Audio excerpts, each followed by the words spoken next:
A very good evening, dear participants, delegates, and speakers. Welcome to the day 4 of AVLOKAN, the International Research Summit on Redefining Social Responsibility with Ethical Leadership, organized by Vidyanidhi, Student Research and Development Cell, in association with Gyanidhi, Faculty Research Cell of Center for Management Studies, Jane Dean to be University. We received your immense support and presence for the last 3 days and desire to continue this journey with same spark for upcoming days as well. Dear all, please fill the feedback form for all the sessions to receive certificate, and please post your questions in Q&A box, which shall be taken up by the moderator of the session. Thanks once again to all of you joining in and making this summit worthwhile.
Dear participants, today on day 4, we have with us a man of vision, Dr. Dinesh Neelkan, Director, Center for Management Studies, Jane Dean to be University, Bangalore, Karnataka. And he will be speaking on role of social responsibility in networking. Post which, we have Ms. Amita Paul, Product Manager, LinkedIn Advisor of Redwood City, California, United States, and she would be speaking on, should you focus on your strengths or improve your weak points? So please be with us. Good evening, sir. Good evening, Dr. Varsha. Already in half an hour in advance. Yes, sir. So we actually start early so that participants can settle before the speaker comes. Yeah, good. I also today want to be early. Good, sir. We'll have a chance to talk to you. We'll get a chance to talk to you, sir. Yeah. Evening, sir. I thought I'm free today. I'll manage.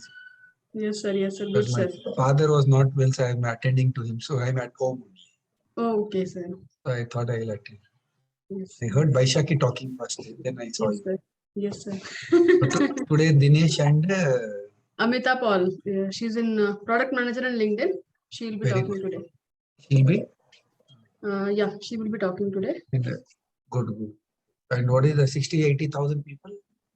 Yes, sir. They are lecturers. Some people pick up their session according to their choice. You sent my feedback. I saw it. It was good. Yes, sir. Yes, sir. Not bad. That day, without preparation, I spoke. And we also got a lot of messages in chat box as well, like regarding the feedback. All good? Yes, sir. Yes, sir. Yes, sir. No, but I actually forgot about this conference completely. 2 hours before Dinesh reminded. Oh, yeah. And I spoke extempore because totally. So you're best in that only, actually, if I see it. Without planned, I spoke. Yes, sir. But if I had got 2 hours, I would have done the justice to all the whole process. We can host her again, no problem. We are like ready anytime. Yeah, you put me 2 lakh audience. No, I'll change the whole mindset in 3 hours. Yes, sir, definitely, but sir. We'll listen to me for 3 hours. But I have to interleave a lot of things. Yes, sir. Yes, sir. I finished all this in 52 minutes. Okay. Chalo, good. But any questions they have sent so that I can send answers to email. We have received in Q&A box. I'll try to fetch it out and send you, sir.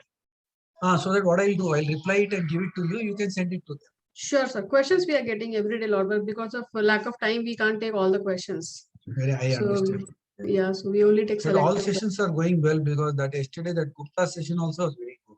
Very nice, sir. Very nice. He spoke, sir. Oh, fantastic he spoke. And I like the entire process of technology transformation. In fact, you should keep those slides with you all. Yes, sir. I'm going to ask slides of all the speakers because participants are also asking for the same. Every day I'm getting mails, messages from that. Please share You request slides. PK Gupta to give that. Yeah, in fact, all the speakers. Mine was extempore, so it can be recorded and sent. No, so we'll be sending recordings as well as what are PPTs are available with the speaker's consent. So because recordings also people are asking. No, so I'm on the architecture of creating 1 million solopreneurs model. Yes, sir, you told, sir. I already started doing that work, and a lot of experts are some 150 brains they are cracking after my points, and they are now trying to bring out the structure properly. Yes, sir. Yes, sir. So maybe if everything goes well, October 1st I will launch. Yes, sir. Yes, sir. The participants, sir, I just make one announcement. The participants who have joined us here, we are talking to our chairman, Dr. Chenraj Roychand, who is here. So in case if you want to interact with him, we have 20 minutes to go for session. You can post your questions or any concerns if you want to talk to him. I will glad to answer. We'll be utilize the time. Good evening. Good evening. Good evening, sir. Good evening. Good evening. Sunita? Sir. Yeah, your voice only I caught you. Thank you, sir. So complete your PhD. Yes, sir. Done. I've submitted the thesis to my team. I'll take off 15 years of your seniority. Yeah. Is the best way to do it, no? Yes, sir. Participants have any questions? Yes, sir. I'm just sending them again a message. I'm totally new to them. So maybe they'll be wondering what to ask. No. In fact, sir, you can share your experience with them. So I think they will like, in that case, they will be trying to understand. And in case they have any queries, they'll be asking you. One or two incidents you can share, sir, to motivate all of us, sir. By that time, we'll be happy to listen to you, sir. 1 or 2 incidents, no? Yeah, which can motivate all of us. Yeah, see, there was one incident I would like to share. Especially, it was a 2 brothers family in 1985. I was hardly 24-year-old at that time. So there are some Diwali season, there will be a lot of business. So the younger brother sent out the elder brother outside the office shop and told him that you have 2 sons and I'll give you an upper floor. Upper floor I'll give you. And you can stay there and I will send 5,000 rupees a month stipend to manage your life. He was 76-year-old senior man. So for my business, Dhirubhai Ambani used to give me a lot of targets. So I went and met his younger brother. He said, no, we don't take any Reliance goods. If you want, you can go and meet my elder brother. I went and met his elder brother. I brought him to Bangalore, got him 150 shops. I got him goods, made him start a business. And in Diwali season, he earned 10 lakh rupees. And after he went on in completing in next 5 years, he earned 30 crore rupees and he died peacefully out of cancer. And his children are doing very well. Sir, I think I have got a question for you. I think he's a BBA student, Drashya. He's asking, sir, was there any failures you have faced in your life? Would you like to share anything, sir? There will be always failures only because success is seen so easily through the proof of concept, but then the failures are more always. So you should not get deterred by the failure. When you fall down only, you succeed. So you will do something and then over a period of time, you'll do a lot of mistakes and you learn from the experience. Only thing you should have that great determination not to give up on the idea what you have decided to work on, whether it's a career, whether it is a job, whether you have taken up a course, whether you have taken up a PG course, or whether you have taken up any other activity in your life. You just decide what you want to do, stand by it for 1,000 days, and next 10 years, don't give up, and you're a success on that idea of whatever you want to do. It can be a job or it can be a business also. That in that you will have some 98% of failures, which you will experience it, so that the balance 2% you will be as a visible successful. So failure is a part of life. So you will do a lot of mistakes. Even as a student, you commit a lot of mistakes in the classroom when you write the examination. So you learn by mistakes. So you should be conscious about all those mistakes so that you don't repeat it again. So decide what you want to do and stand by it.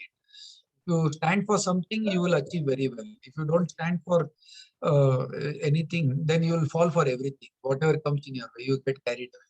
So get determined. Everybody has got two unique qualities. So you may have some strength in finance or marketing or commerce or any other product which you can create that this is my strength, and you can go on. If you are good at communication, you can say, yes, I can become an event creator, I can become a public speaker, I can become a trainer.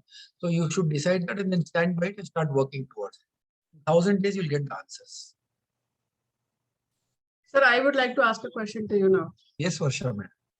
Let us say we feel that sometimes we feel that yeah, we are good at something, and then again somebody else is doing something good, and then again we fall for the trap. So how should we stop ourselves from falling in that trap? That is what called externally 90% all that glitters is not gold. Keep that in mind. We get the whole world gets carried away by the external situations. Your internal strength should be very strong. That is what it's called self-belief. When you have self-belief in yourself, now you are taking research, Varsha, if I understand. Yes, in research, if you go get into your own subject and go deep dive, you can become a C.K. Prahalad also. Maybe whatever is your subject, bottom of the pyramid, or Amartya Sen, who spoke on the rural economics, or you take Mohammed Yunus, he was focused only on that giving empowerment to the poor people. So if you are good at research, stand by that, you'll become the best on the planet. I'll give one example. There's one Mr. S.C. Sharma. He's a director of the NAC. This man have laid the seed 20 years before for research. With slowly he built an army of 200 people. Today he is creating impact journals like Nature, which is one of the world's leading journals. But it has taken 20 years for him. Now this year, with 180 people, he's publishing 400 papers along with his authorship also. So now the whole world is asking this kind of papers from him. So it's always a foundation to be very strong. So when you believe in yourself, then externally you will not get carried away. Yes. Your conviction and your self-belief, then your self-esteem will grow. Your self-concept will be very, very strong, and you will become assertive. Neither you will be passive, neither will be aggressive. You will be in between assertive, and you have that conviction that whatever I do, I stand by it, and in 5 years I will show that visibility to the world in the particular area of excellence. That is what is called excellence. There is a difference between excellence and perfectionist. So perfectionist means you are copying somebody. If excellence is yours, so you should build your own excellence, and this is the right age for you to become a renowned thinker. You would have heard about Professor Kaku in string theory. He's focused on string theory. If that would have not been there, you would have not had internet. So that is where I think you have 15 years of goal you should have. Short-term goals, 5-year goals, and 15-year goal. And you are the ultimate. So Malcolm Gladwell says that if you focus properly 10,000 hours on the subject or a idea what you would like to focus upon, in 10,000 hours you become a genius. That is the automatic result of that. 10,000 hours is 3 hours a day. 365 days you become 1,000 hours. 1,000 hours into 10 years become 10,000. In 10 years you become a genius of genius. Then Nobel Prize, people who win Nobel Prize, 40,000 hours of research they would have put in their lifetime, and the product which would have come out. That's why they get Nobel Prize. So they don't run after Nobel Prize, but because of their work and their contribution, they automatically get credit. It's a byproduct. Yeah. Byproduct of it. So we have a question. National Education Policy 2020. What are the opportunities associated with it? Amazing opportunities. If you look at Yale University, it's a liberal education.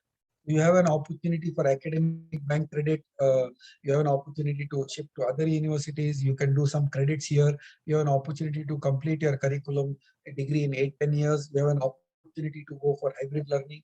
You've got an opportunity to get into doing physics and also learning music, and or maybe doing economics major and getting into finance, or doing mechanical engineering, doing a subject on computing science, artificial intelligence, and studying finance. So you get a flexibility of opportunity in national education policy. And another opportunity you get that you can complete your degree in 2 years and 4 months. So you can have the opportunity to go for internship, hands-on, and do the project-related activities, experiential learning. So NEP gives you the freedom. You can create your own concept and ideas, and you can upload your own curriculum and become a expert for others to follow your curriculum in the Swayam platform or the MOOCs platform what we create. So the student and the teacher both have an opportunity to connect with the industry interface and triangular approach, and your outcome is very good, because anything in 2 years they become a dinosaur. So that means you have to upgrade your skills. It's a continuous process. So NEP gives you freedom to shift gears in various. Thank you, sir. We have got 2 more questions. Would you like to take, sir? Yeah, I will take any question till the Dinesh starts. Professor Preetham asked a question. He's from CMS only. Yeah. Dear sir, does online degree courses, online degrees pose a threat to faculty employment? No, definitely not. Because online space is something where people who are on the working, or maybe you can call somewhere in the, you can talk about all the big companies where the 12th standard graduates, it is called internship based education. So it goes. So online will never be a threat. Online has been there for 20 years in the United States of America, but Harvard is still doing, Stanford is still doing. So, but your quality has to raise the bar, because in online augmented reality, virtual reality, a lot of new professors across the planet, if you fit into that model, you will be able to teach your course in online to anybody in the world. Your own one particular credit or 2 credits, you can be part of. So you have a double opportunity, offline as well as online, invited to teach. So it's an opportunity for you, professor. All the professors and teachers would like to create that global standards. So you have to follow that Bloomberg taxonomy, and you have to set your standards and look forward. So offline, it is omni model, both offline and online. So it's an omni model. That's a good opportunity for an university to have offline and omni model concept. So you have an advantage. Good evening, VC sir. Good evening. Good evening, sir. Good evening, sir. Good evening. Good evening. So we have few more questions. With the permission, only I'll take, sir. Till it starts, you keep on. Yeah, we have time till 7:30 sharp. We'll start. So till that time, we can take the questions. You keep on. Volley of questions. Mr. Question, ma'am, I have a question before you ask. Yes, ma'am, definitely. Sir, what is the biggest challenge you find when it comes to dealing with us faculties? Dealing with faculties, I never had any challenge. Good question. Personally speaking, I met Varsha, I met you also, and whenever I have picked you up and you have come out with good results. So it is all, psychology is very important. We have to step into the shoes of we should become a mirror image. There's something in psychology called Sunita speaking to Sunita, Varsha speaking to Varsha. Now Varsha, when meets me, I am talking to her, so she cannot see her face. I can see her thoughts, I can see her ideas. If I echo her thought processes and subconsciously make her understand that you are capable, automatically it's easy to deal with human resources. The role play theory. We have to play roles. Every day the person grows. Sunita, yesterday what you were and today what you are. You, after this conference, I think you would have upgraded your knowledge by 100 folds. So according to that, too much, sir. If psychology we talk, we should not have that perception paralysis. There is something called perception paralysis. 5 years before you did some mistake in CMS, so people start seeing you in that angle only. But what you have done, contributed, that we have to see. So we should never see the negative of anybody. You can not only handle teachers, you can handle even the most reactive person on the planet. So it is just try to connect with them and talk according to their language, come down to their level, and they will understand you. So I never had any problem in 40 years with dealing with any people, whether it was marketing, whether it was salesmanship, whether it was Dhirubhai Ambani, whether it is my teachers, even Dinesh. I always keep on telling him change like this. And so I never had any. So I get into his mind and keep I'm making him understand. So it's a mirror image concept in psychology. Okay. Thank you, sir. Sir, I have another question from Mr. Satvik S. Yeah. He asked whether entrepreneurs are born or made. Can we achieve sustainable development goals through entrepreneurship by 2030? I will put in one word: 99% is your efforts and 1% is luck. So nothing is born. So you can always, we are the products of the past. What happens when the age of 4 to 8, whatever we absorb, that we become that future. So we have to change our habits. If you have decided to be an entrepreneur, then there are certain skills. If you want to be a tennis player, there are certain skills which you have to follow and become a tennis player. So you have to create yourself. Entrepreneurship is in everybody, or maybe entrepreneurship, or maybe career. When you're working in a company, that itself you're an entrepreneur. So there is no issues. It is not made. Natural talents are always available within you, and you are born with natural talents. If you have decided to become a sportsman, if you have decided to become an actor, if you have decided, then stand by it, and you will make yourself happen in 3 years to 5 years, and that visibility happens. So it's a step-by-step process. So we have a very big question. Should I take it? Yeah, please take it. The labor market in the Arab world suffers from great problems and challenges, and its stages of growth are in continuous slowdown. Among these problems is the high rate of unemployment among young people. Is entrepreneurship as a new device that can eliminate unemployment and achieve economic and social development in our countries? This question is by Mr. Adrad from Algeria. Mr. Adraj, Algeria. See, Mr. Adraj, see, in Peru, if you see, 10% of the people are in solopreneurship.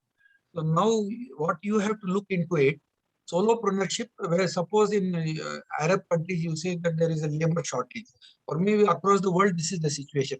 Now you take up some activity in Excel, or you take up in Microsoft or technology related, come out with the idea and become a solopreneur, and you can share your experiences and your training skills, and you can become a solopreneur. So basic knowledge, if you have in life, you can become a public speaker and become an event manager and still become a solopreneur in life. So solopreneur doesn't mean that you have to sell only consumerism. Get all the information, you decide what is your strength, and you get into that field. If you take up some herbal plants, you take up medicine, Ayurveda, if you expertise that in 3 months, of course, you can become a solopreneur.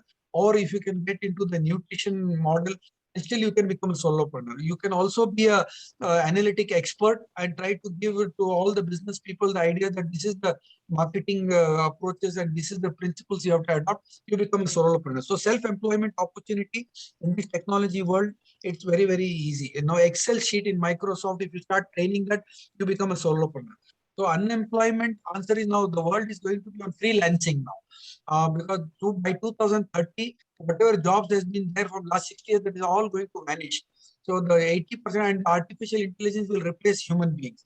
Robots are going to work. So your solopreneurship can be a supplier of ideas to the particular segment what you decide to.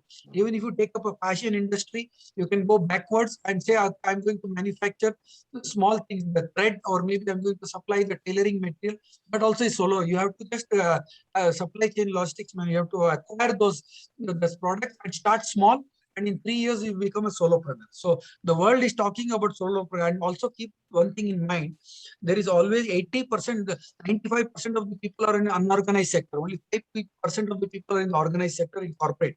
So this unorganized sector gives more revenue to the economy of the country. So 80% of the wealth is towards micro entrepreneurs, solopreneurs, small medium enterprises who have small sales of $10,000 or $1 lakh sales. They are the people who contribute to the wealth of the economy. So the disparity will reduce when you become a solopreneur. So it is possible. So unemployment is going to be the unending story in the world. In America also there is unemployment, in a developed country also. So now there is 800 crore population is your customer. So you decide what to do. And that is, it can start small and you can become big in 3 to 5 years. And then you get all the ecosystem to support you if your idea is very good. Thank you, sir. I would like to say our director, sir, has joined. Good evening, sir. Good evening. Good evening. Good evening, sir. Good evening, sir. Sir, you have to unmute yourself. Yeah. Good evening, General sir. Good evening, VC sir. Good evening. On your behalf, I answered that question. You have spoken so much now. They will not listen to me, sir. Oh, I'm sorry. They will tell you to continue. They will tell you to continue. I think I should have come late then. Okay, Nothing like that. Nothing like that.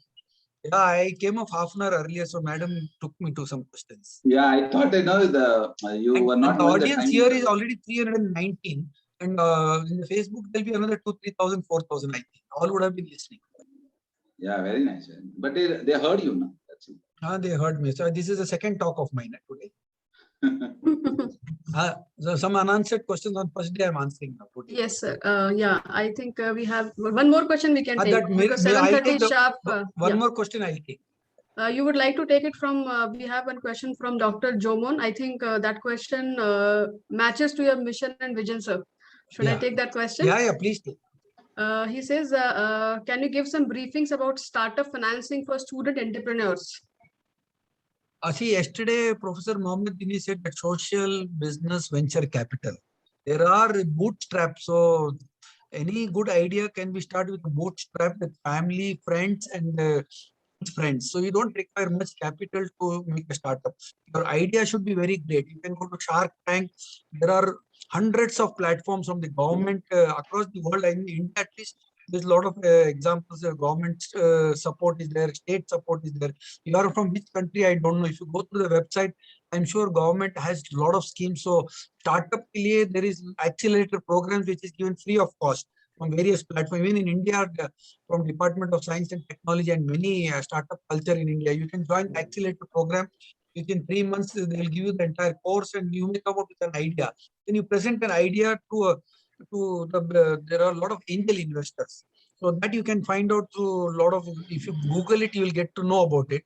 So my advice to you is that if you have an idea, definitely you chance this idea to our Jain University. We will take up this idea and we will guide you and help you out. There is another platform, YNOS, YNOS. You can note down YNOS, YNOS. You please go to that platform. The whole details will be available to you on the planet, how this startup works. So that information should help you to boost your confidence and take it forward. Otherwise, Jain University, Varsha, you can tell that person to please connect with us and we'll have it through our Sure, Cambridge sir. Royston Center for Entrepreneurship. We have a cell there now. We are setting Sure. up the team in October.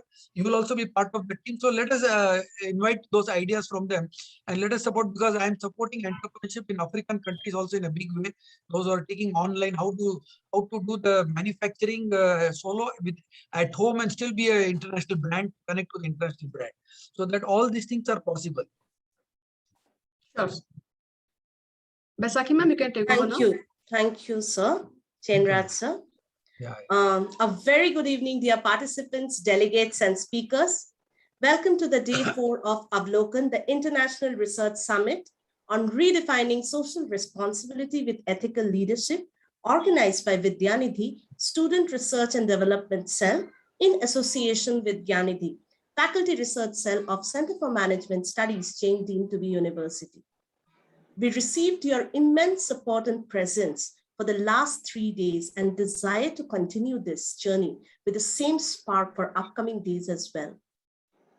We thank our Chancellor, Dr. Chenraj Roychan, our Pro-Chancellor, Dr. N. Sundararajan, Vice Chancellor, Dr. Raj Singh, Pro-Vice Chancellor, Dr. N.V.H. Krishnan, Dr. Ishwaran Iyer, Pro-Vice Chancellor, Registrar Dr.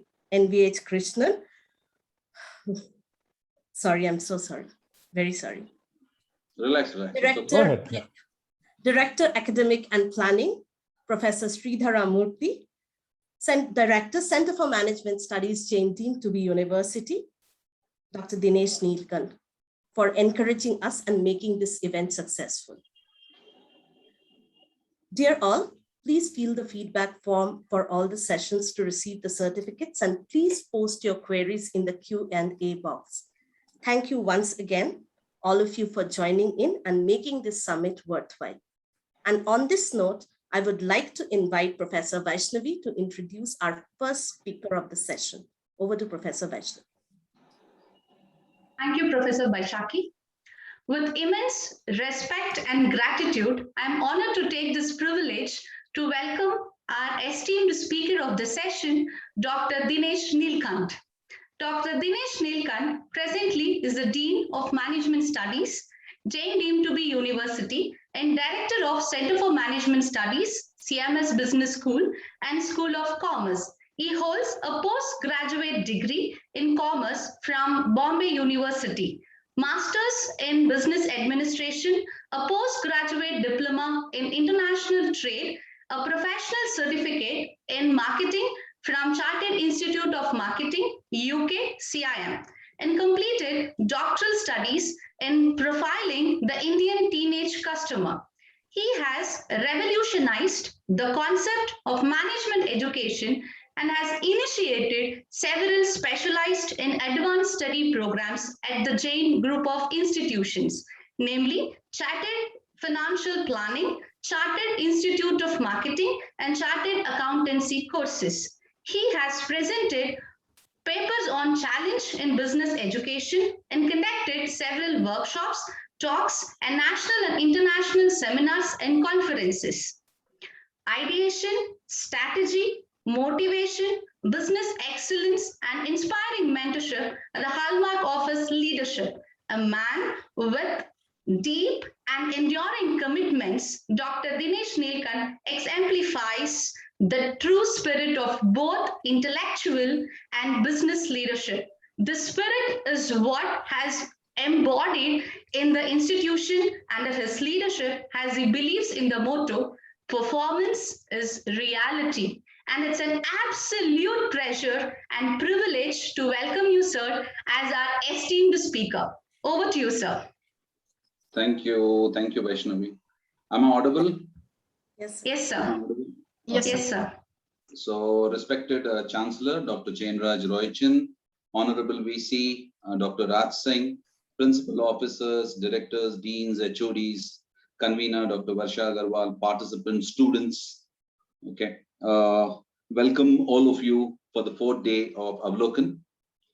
Now, the topic which was given to me was role of social responsibility in networking. Now, first thing is, before I start, I want to say something. The man who actually taught me networking is sitting in front of me, and today I'm going to talk on networking, because he was the person who actually taught us that how networking works. Because networking is easy to define, but how it works, he is an example. And pardon me, sir, if I go wrong. So I'll start my topic. Okay. When it comes to role of social responsibility in networking, so first let me define the topic. And when I'm going to define the topic, the first thing is social responsibility. Now, when I say social responsibility, in simple words, it means act in a manner that benefits society. Simple. And I'm taking a small deviation here. Now, what is the deviation? The deviation is that from social responsibility, I'm going to PSR, that is personal social responsibility. Because if you look into the concept of networking, it is more on an individual basis. And when it goes on individual basis, personal social responsibility plays a major role. So we have to first be personally social responsible for what we do. And that will lead to corporate social responsibility. So that is the first thing which I wanted to tell you. Then comes the topic networking. So networking is nothing but getting connected. And when we are going to talk about getting connected, PSR plays a major role. I asked my guru, what is important, the journey or the destination? And he replied, the company. Now with this, I can always tell you that this particular definition has defined what is networking. You have a company and the company defines you. Whatever you are today, the success, whatever you have got, let me tell you, the major share is that what is your networking? And because of that, your net worth comes into existence. So this is how I've given the birth to the topic called role of social responsibility in networking. Now, when we are talking about networking, it is understanding the influential people can dramatically change your life. If your network is good, your net worth is good. And if you can, the examples are on LinkedIn, Facebook. What are we doing here? It's basically we are developing the networks. Today, I'm very happy that I'm connected to people from different countries. Today in this AVLOKAN, we are speaking to so many people. What is it? It is again networking. So LinkedIn, Facebook, and all social media is basically a step towards efficient network. It is not what you know, it is who you know that works.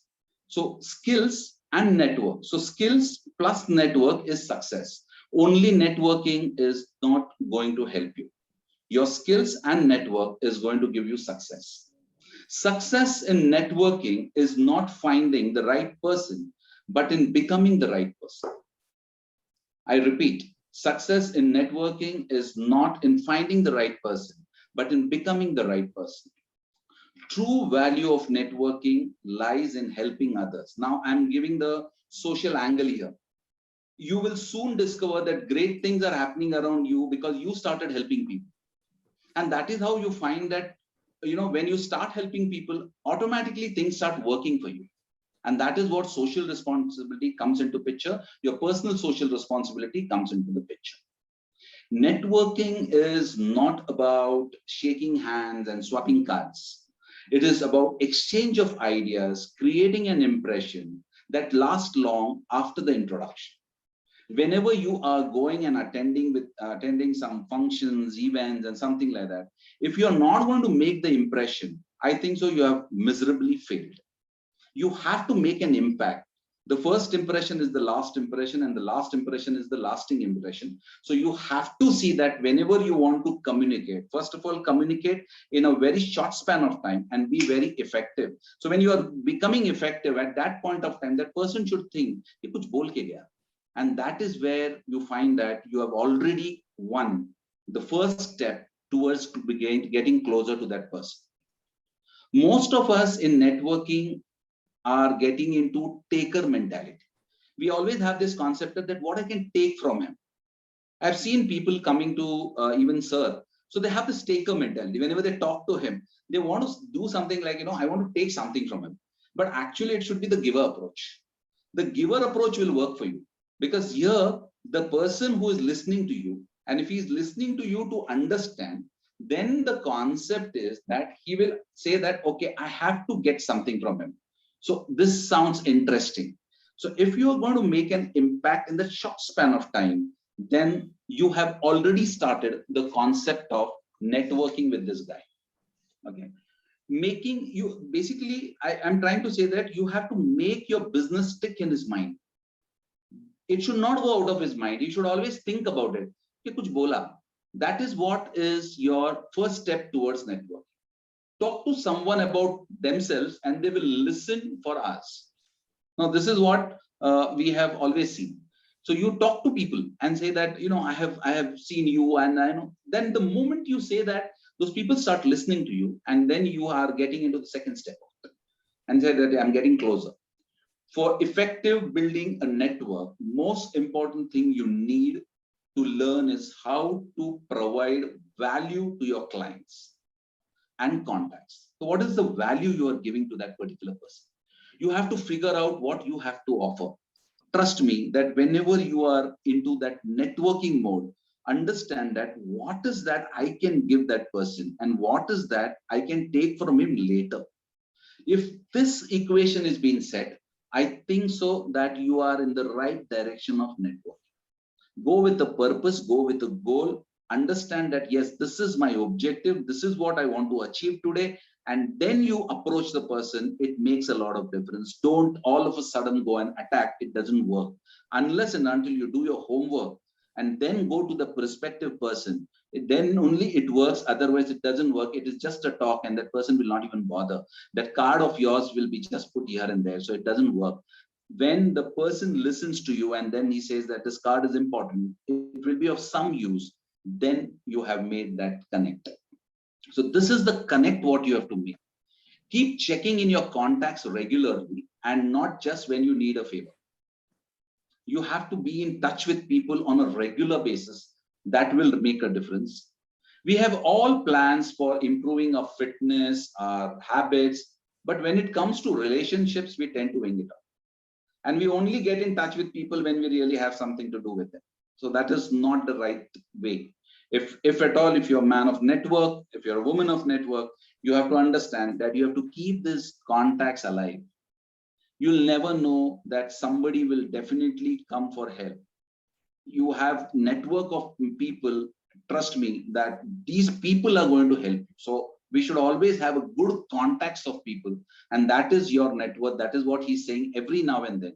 That if at all, if you ask me what are your assets, you say, more than, let us say, 10,000 people, I think so you are the richest person, because that can definitely make a difference. So the concept is stop networking and start building business relationships. So the business, see how the concept of networking is getting into relationships and then getting into business relationships. So what is that business relationships we are talking about? We are talking about that how I can get to do a connect with them and how afterwards I can do business with them. Even if I don't do a business, at least I'll be there whenever that particular business is being thought of. My mention will be there, and somewhere down the line, I will get the business. Now, I want to give you a story of Jack Ma here. I know that maybe some people may be knowing about it, but then it's a very fantastic story for networking. And I thought that I should share the story of Jack Ma. Jack Ma, there's a village in China, a very tiny village, and there was a family which comes from cultural background.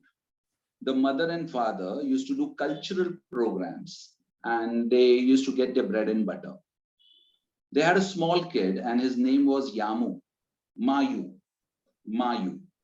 And this Mayu, they thought that he will also do cultural programs and he will be a helping hand to us.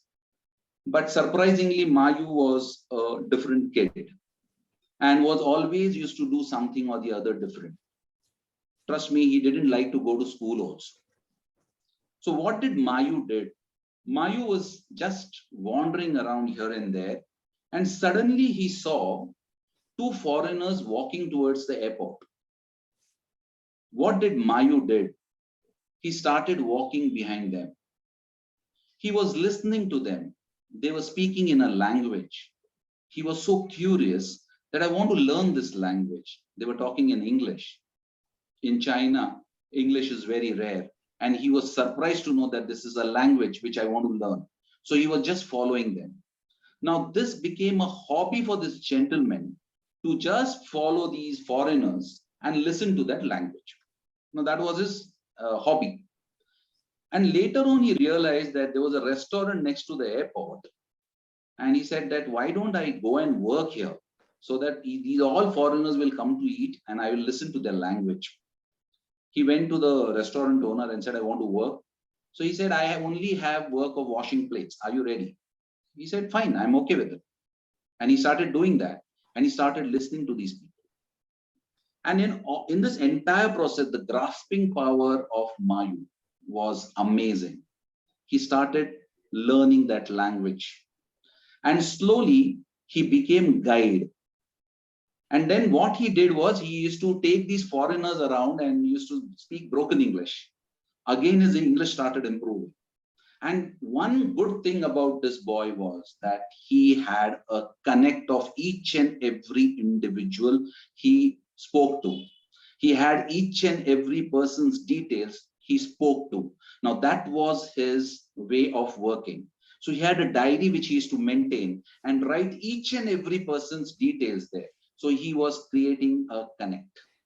Now, after this, when this boy was learning English, at that point of time, he said that I've done a lot of guideship and let me try to do something. At that point of time, the China government realized that English is becoming important. And then they realized that there is a guy who is a guide who speaks English. So why not, give him an offer of an English teacher? And trust me, they gave him an offer of an English teacher also. But, the problem with Jack Ma was that he was not consistent on his job. So what he did was he did that job for some time, but again, he came out of it. And he found that, okay, that guideship was good because I was learning English. At that point of time, when he was sitting with the friends, those friends now they started knowing him and they said that your name Mayu is a little bit difficult. We will call you Jack from today. And that is how they gave birth to a person called Jack Ma. And then when they were talking at that point of time, a word came from his mouth and that was internet. Now this fellow was very much interested and he asked, what did he speak? What is internet? I want to know what is internet. At that point of time, he said, internet is, where you can get to know the entire world. Okay, where I can get this? Well, you can get it in US. And how to go about it? Well, you need a computer. Where is the computer available? Well, you can come to US. And at that point of time, with the help of his friends, because he had a connect, he communicated to them, sold all his assets, okay, and went to US. When he went to US, and the first thing when he saw the computer, he was so excited, and he pressed the button and said, I will type first China. So when he typed China, at that point of time, he didn't get any information. He was worried. He said that, what is this? I'm not getting any information. And that was an opportunity. He understood that now I have to create something, and he started developing websites. Slowly his business grew. In 240 countries, he was developing websites. He started giving information on China to the entire world. And at that point of time, he realized that I have to do something. And trust me, when he was in US, wherever he went with only with the connect. He always had a good connect. And then what he did was that he wanted a name for his company. If we were there, what we would have done is, with our sentimental attachments and all that, we would have kept a name and something, but this guy was totally different. What did he do is, he started traveling all around the world to search a name for his company. He went to US. At a restaurant, he asked, and he used to go to restaurants and ask people that, do you know Alibaba? And at that point of time, he said that, yes, I know Alibaba. He came to India. He asked again the same question. He went to Pakistan. He again answered the same question. And then he gets to know that Alibaba is a word which is known by the entire world. So my name, the name of my company will be Alibaba. And that is how he gave birth to Alibaba.com. And the concept of Alibaba was, he said, let them come. It is like the Alibaba cave. They can come and they can take anything they want. It's open for them. And that is how Alibaba came into existence. Trust me, that the network helped him. And look at the power of networking. This is called power networking. This is called business relationship. And one small, no school education, nothing, only talking. Okay, that too broken English. Always found an opportunity where he never went where the crowd went. He always went the opposite side. When entire China was learning Chinese language, he learned English language. When entire China was not thinking about internet, he thought about internet. He always thought about something different. And that is how he was different. And he developed all this power networking. And that is Alibaba in front of you, now supposed to be the richest in the world. And look at this, that is a simple person who comes from a very humble family can become one of the richest in the world. Now, this is what is the power of networking. So my concern here is that it is possible. It is not that it is not possible. It is like Alibaba ne kiya, main nahi kar paunga. No, you can. So you can also do it. And why not? What is wrong in it? Give a try. At the most, what we'll lose, it's okay. But why not give a try? Okay. So this is what, and when you're giving a try, you have to look into, you have to take the stock of how you can leverage all the relationships you have already made into powerful connections that can push your career to the next level. Look at this concept, which always Sir says that, your family, then your friends, and then you will find a lot of people others. So that I have put this into 10 plus 100 plus 500 rule. Now, what is this? 10 is your family. So be in touch with your family. So these people are there. 100 are your friends. You are always connected. Any one of you, I am very sure if you remove your WhatsApp, you are more than 250 connects, definitely. And then after that, the 500 rule, the unknown territory, and you can connect. So already 610 people know you. So you can always communicate to them. Now, this is what is power of networking. And this is how it multiplies. So if it all you, and then in that family, you can talk to people and all that, that always he used to tell us. And I thought that this is a very interesting point in the power of networking, which I can use. Creating a personal brand of yours. If you say networking, then create a brand for yourself, a personal brand. Your personal brand works. You can't just go and say that I do business and you give me business. It doesn't work. What is your personal brand? So create your brand. You have to, it makes you, stand apart and encourages you to have higher standards. So are you using your existing contacts to discover new opportunities? This is the question. So ask these questions in networking. If at all you want to do something in networking, ask, who can help me? Okay. Who knows what's going on? Who has a strong network? And who are the high profile people? I repeat, who can help me? Who knows what's going on?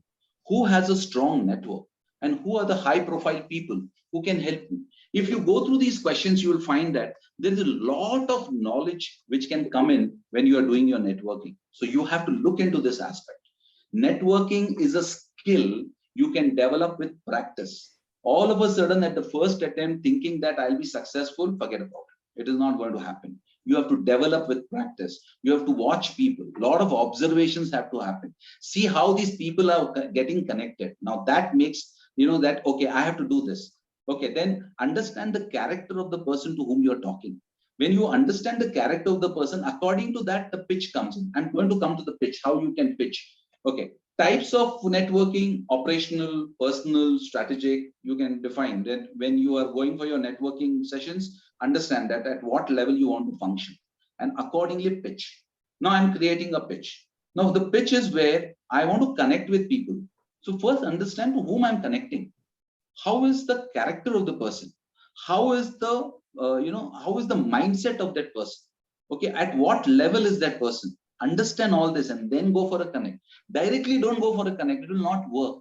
Introduction should be such that they will actually want to speak to you again. They should not forget you. Objective should be, you should get an appointment. You should sound useful and saleable. Then the person is getting in touch with you. It makes sense. There are AVLOKAN. That makes sense. So I will give you the do's and don'ts of networking, and that can actually, if that can help you. So the do's is communicate with your ears. Find common point between both of you when you are communicating. Talk networking and be updated. Okay. Then keep your introduction very basic. Don't talk about yourself more. It doesn't work. You have your business cards, swap your business cards, that's enough. And don't distribute your business cards as Belpuri. One business card, that's enough. Don't ask for free advice. It's wrong. You should not ask, because when he is calling you or he or she is calling you for an appointment, at that time you can start the conversation. Okay. Networking events you should attend. But in networking events, when you are attending, you should make a meaningful presence there. Don't just shake hands and come back. Okay. Solution to challenges what you have. Okay. Appreciate others. People like that. Continuously try to do that. Many a times, I feel people hesitate, but you appreciate others. Follow up, continuous follow up that, okay, I'll get back to you. And if they are busy, give respect to their time. It is not that they're sitting there for your phone call. So respect their time. Listen more than you talk. Listen to understand and not to react. Okay. And dress appropriately and acknowledge generously. So this is what you can do. Don'ts, the big no's. The big no's, okay, get stuck with one person. You can do a lot with people. Don't get stuck with one person. And only talk to people you know. Don't do that. Because what will happen is then others will not bother about you. Hold aside communication. Don't do that. You can't go here and there and talk something. It doesn't look nice in a public. And if you are not going to do a follow-up, that is a very dangerous sign. Complaining loudly. Don't do that. Okay. And promote yourself. So these are the big no's which you have to look into. Because if you are going to follow these things, I think so you have already there. And I can give you a networking schedule to see that these do's and don'ts doesn't happen. And my request is that if at all, if you can try to follow this, I'm not saying that you should, but I think you will get some results out of it. Okay. So the thing is that, let us say Monday, Tuesday, Wednesday, Thursday, Friday, Saturday, Sundays, okay, we will not touch. So what we'll do Monday, I will ping your network. So that is the first step I do. Tuesday, what I'm going to do is ask 5 people in your network for free reference. Okay. Wednesday, send 10 new LinkedIn proposals, 10 new LinkedIn requests, I can say. On Thursday, study LinkedIn and observe what's happening. And Friday, post an article, write a quote, okay, add something to your profile. Now, what happens is you have invested only 20 minutes, but trust me that in a short span of time, you'll find your network is increasing and you'll find your segments. You'll have different segments of people coming to you. You know that your profile is that you are so and so, correct? But in connected to your profile, you'll have so many people approaching you. And this is how your network spreads. And that is what is an asset. So you can try this every day, 20 minutes, Saturday, Sunday, I'm giving you a holiday. So you can always do that. And I'm sure that it will work for you. So staying human in an increasingly inhuman workplace is through mindfulness and self-care. True influence is not about the power you wield, but the ways you serve others. A thought that should be always kept in mind is that how an act of mind can help the society. So when I'm doing any business, anything, that if I'm doing this, is it helping the society? So when it is helping the society, I'm very happy about it. And that is where I think that I have done the PSR, the personal social responsibility. In a small way, that's fine. If at all, if I have educated some people, if I have taught them something, I'm very happy that I've done something for myself. So this is what you can do. And you can ask this question, that how an act of mind can help the society. The social web mode of CSR, it views, this is a very interesting thing, and I want all of you to listen it very carefully.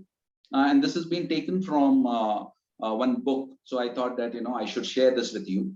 It views business as a citizen of society. So business is a citizen in which it operates. And like all members, businesses must conform to normal range of ethical duties and obligations. Look at this interesting thing, that the business must conform to normal range of ethical duties and obligations. So business ko duties and obligations that all citizens face. So that means I'm doing business which is giving me profits, but I'm also serving the society. Such a wonderful statement. So the responsibility must be woven in our business and strongly infused in our everyday practices. Whatever is your career needs networking with social responsibility. This is what I wanted to tell in my talk. And I can end it up by saying, I'm proud of India, but how I can make India proud of me, that is very important. So that is how networking can help, and all of us can come together and do a wonderful job for the society. Thank you very much for giving me an opportunity. If there are any questions, I can take. Thank you so much, sir. It's always a pleasure listening to you. Thank you so much for bringing in your expertise and experience before us, sir. The new dimensions and mantras of net worth and networking PSR definitely helps us, sir. So there's a question from Mr. Adat from Algeria. What is the extent of impact of social networks on the social responsibility of youth, especially in the developing countries? See, the impact of social networks, one thing is very important here, that see, you have a lot of social networks platform, but you have to understand one thing, that to what extent I'm going to give importance to it. If at all, if we are going to take everything seriously, it is not going to work. We have to understand that there are limitations to these social networks, and if this is going to affect the society, we find many people just commenting on something on social media, and we don't even know the reality of it, and then we try to find out. And majority of the time it has happened that whenever it comes in social media, people start believing it. We don't have an iota of thought that maybe, this may be only a remark which has been made. So I think that we have to understand our limitations with it. I hope I have answered your question. I've understood your question properly. Right? Yeah. Thank you so much, sir. So the next question is from Dr. Renu Yadav. Is sensing of opportunities the only key factor for the success in startups? It's a question on startups. Let me tell you that in startups, first thing is that you have to know the technical know-how of the business. Don't depend on only networking. If you don't know your product properly, if you don't know your service properly, if you are not having any concept of innovation into it, and then you think that, okay, I've come out with something and I have good networking and it will work, it will not work. So it should not be that way. You have to understand this, that your ideas and your networking should go together to see that your startup becomes successful. Thank you so much, sir. The next question, some of our participants and students want you to give some tips on developing the networking for the introvert students, sir. Introverts. Actually, I can suggest a book also for this, because Many a times it has been said that the introverts can't do networking and it doesn't work and all that. But let me tell you that the best part of this is that, if you are an introvert, the first thing is that you have to get yourself pushed into the business or whatever work you want to do.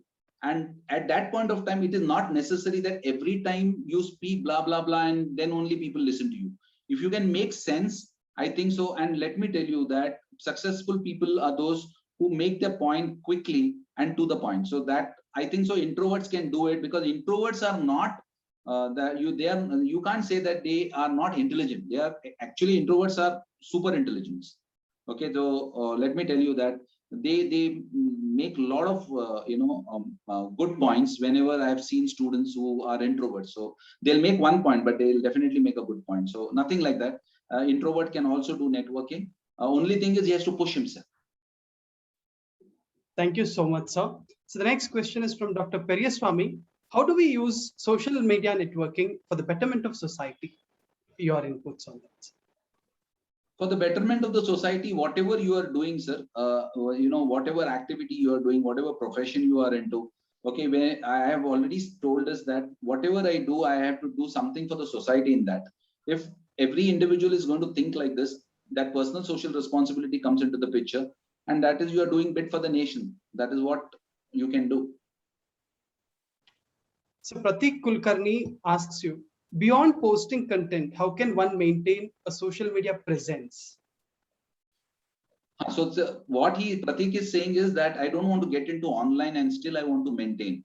As I told you that you can get into your groups and talk about it. You have to have a connect. I gave you the formula of that, 10, 100 and 1000. So you get into people and you can connect with them and say that, okay, this is what the business I do. If you don't want to go into online, you can always get a connect with your family members, with your friends, with the unknown sector, unknown segment.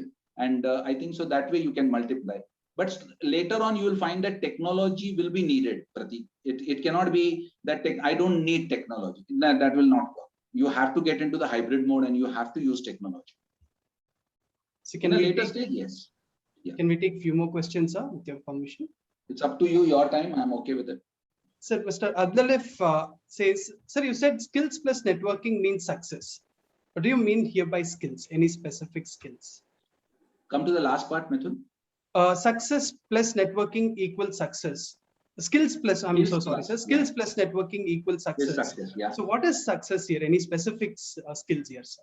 See, you have to understand your, whatever business you come from, whatever profession you come from, you should have those skills with you.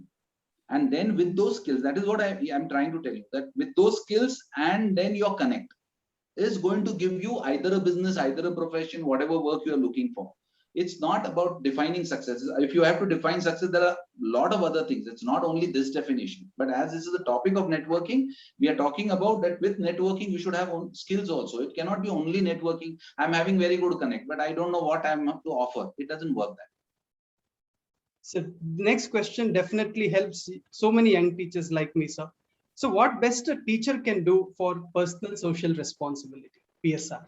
Is from you are already teaching students, and I think a lot of mentorship can be done, and this mentorship will help the students, because today's youth is where they want somebody who puts a hand on the shoulder and says that, look, you can do this.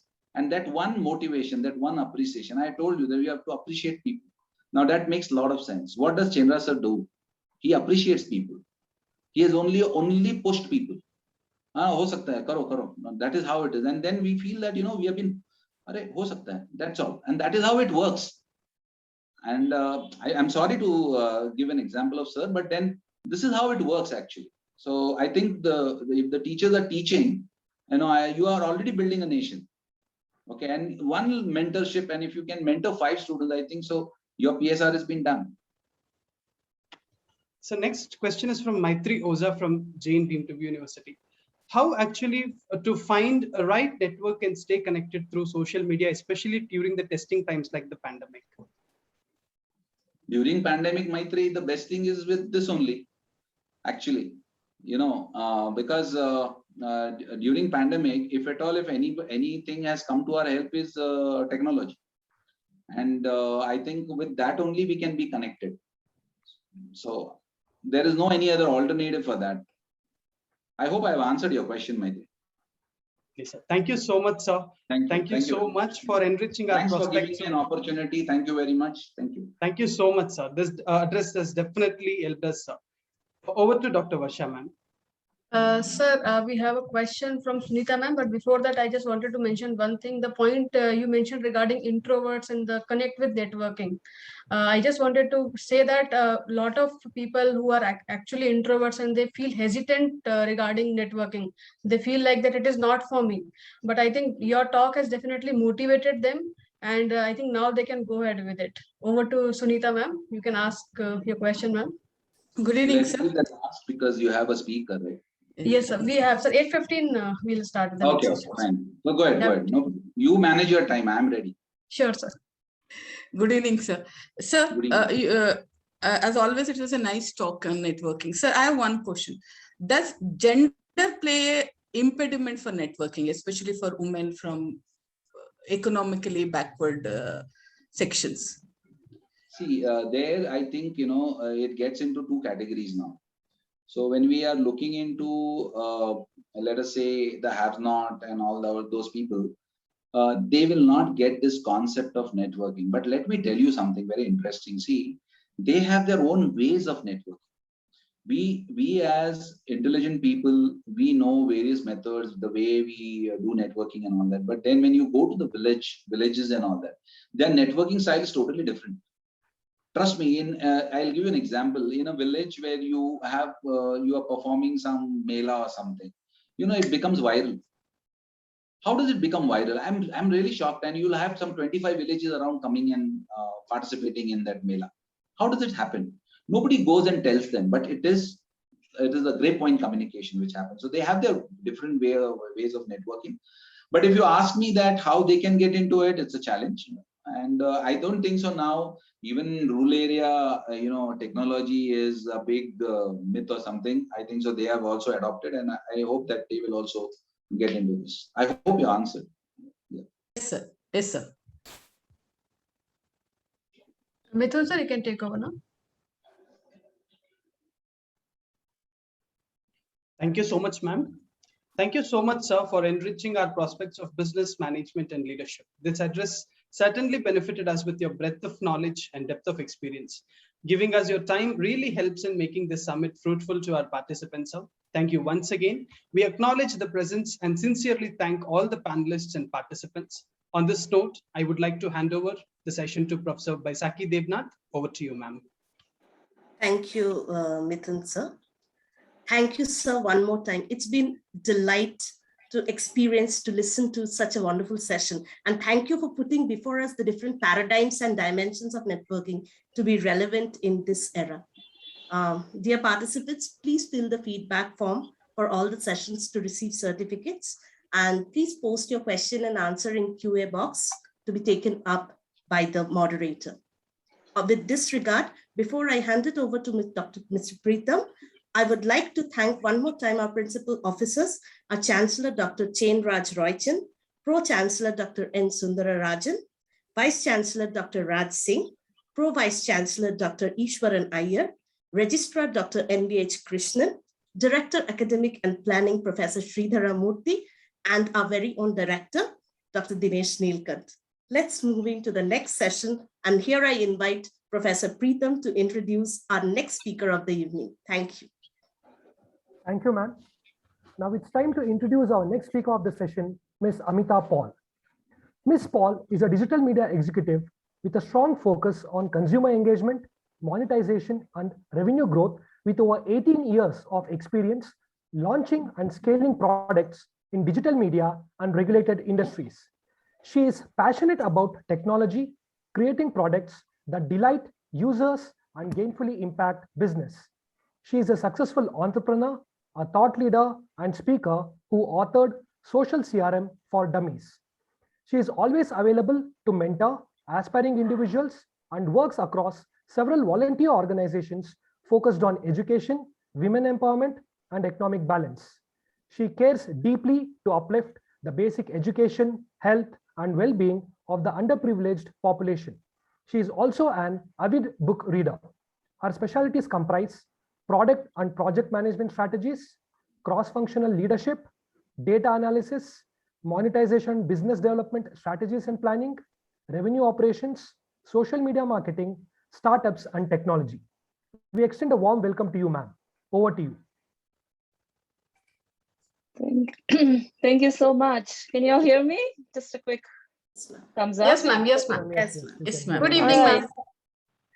Yeah, good evening to everyone. I'm calling in from California. It's about Good morning to you, ma'am. Good morning, ma'am. Good morning. It's 7:40 a.m. here, and I can't be more excited to start my day with listing of all things about myself. Maybe we could do this every morning, Professor Preetham, and we could like have you talk about me, and I can hear that all along.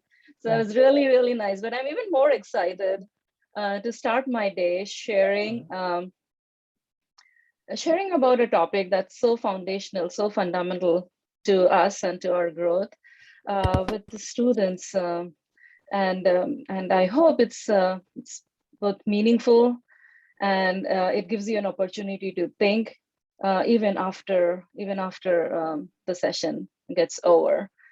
With that, can I share my screen? I just have some cues. Yes, ma'am. So if Yes, it's okay, I'll just share my screen. All right, thanks.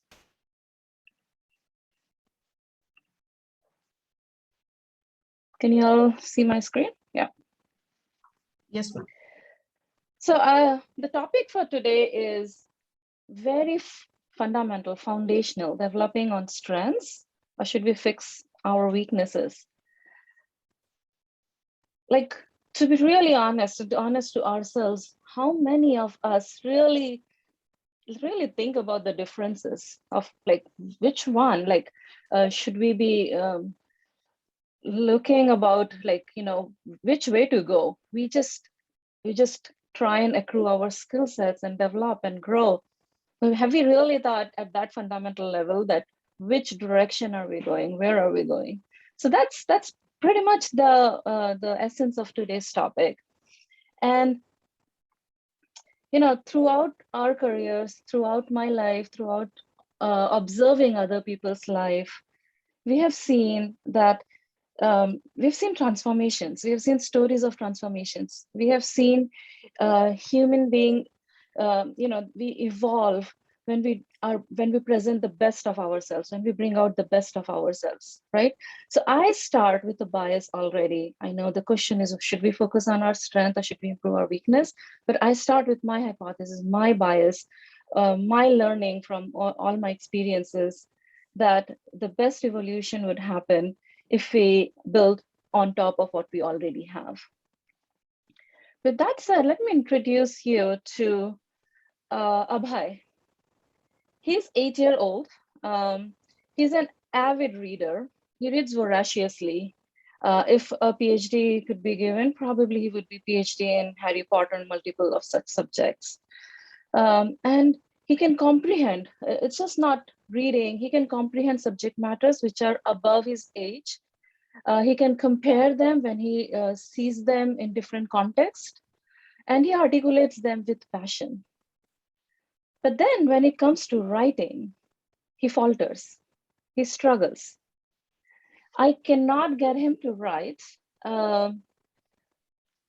without a lot of effort put into the exercise. As you can see through this picture, this is a very true picture. I make him sit down to write and come back and I see that he's reading.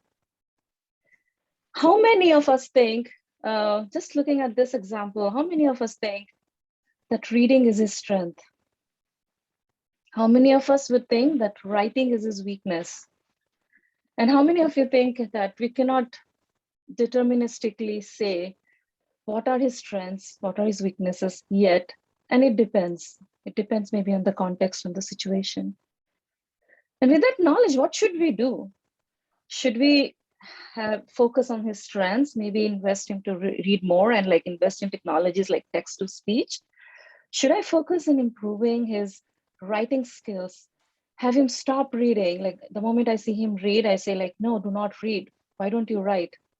Why don't I invest in more coaching for him to write? Or maybe do both in moderated fashion. It's a real dilemma. It's a real scenario. And now most of the audience, most of you here are students.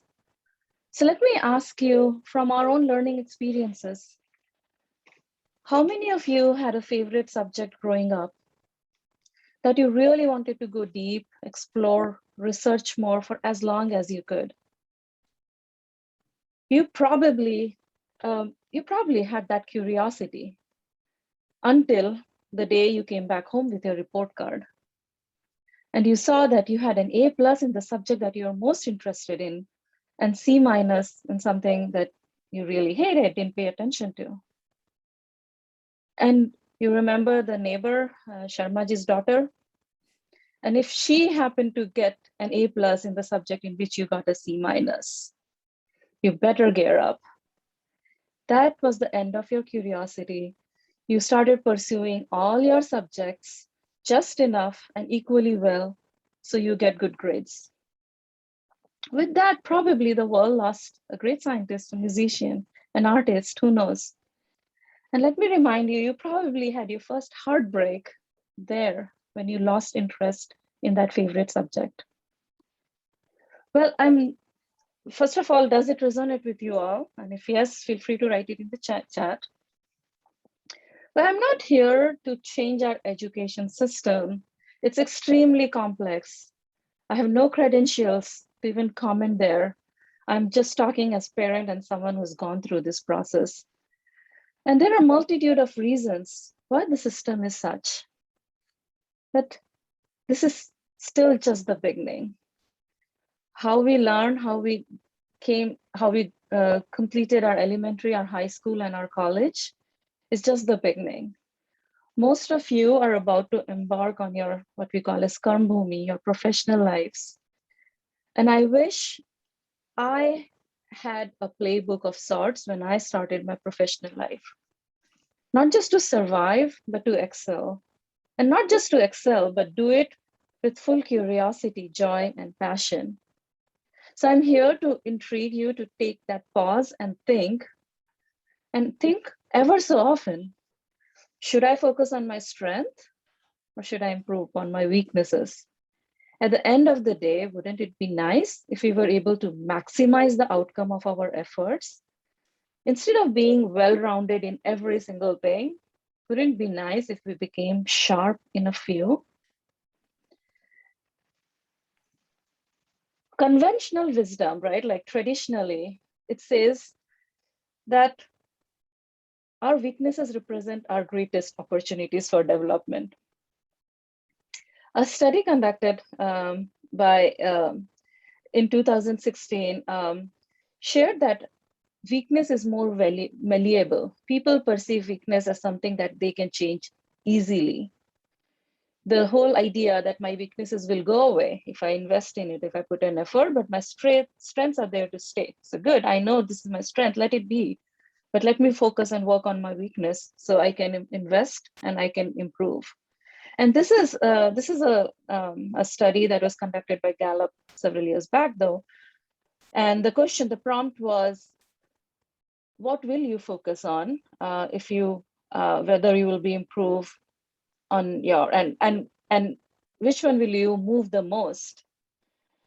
And most people believed, or less than 50%, or less than, in most cases, 30% believe across different countries that strength is much harder to move or improve. Weakness is more easier to move. And hence, again, we invest in our weaknesses, right? And the chances are, why do we do that, right? Because we see development, we see improvements. During this pandemic, how many of you have taken up a new skill and tried to do something about it? And with TikToks of the world and with YouTubes of the world, it's fairly easy to learn things. Let me tell you about myself. I've picked up Duolingo to start learning Spanish. I believe language was I could learn language, and learning Spanish would be really good. I tried to dabble myself with acrylic arts and try to learn something. I even came up and made a painting. And I dabble with quite a few things. Every year, I start my year saying, I need to lose my weight, and hence I'll exercise a lot. And the first 3 days, I'm so religiously like working on the hardest exercises and coming up with a regime. Day 4th, week 2, what happens? With most of these examples, you will see that we consistently fail, right? But what we are exhibiting here is what Carol Dweck, if you've heard of her, calls as growth mindset. We are inherently learners. We want to learn, we want to improve, we want to develop our skills. And according to growth mindset, it said that people believe that their most basic abilities through dedication and hard work can be improved. And this view creates love of learning and resilience that is essential for great accomplishments. So keeping a growth mindset, people who believe in this, they feel that there is an opportunity to grow and develop. And at the most, what happens is we are able to move a weakness and more of an average performance with some sustained effort.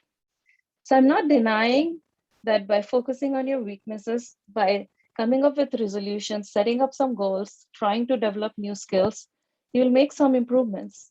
There's absolutely a possibility that we will make some improvement. But I also believe that the performance that will come up would be more or less than average. And here's why I believe that is so. Because it's inherent in some of our assumptions. We inherently believe or somehow make ourselves to believe that all behaviors can be learned.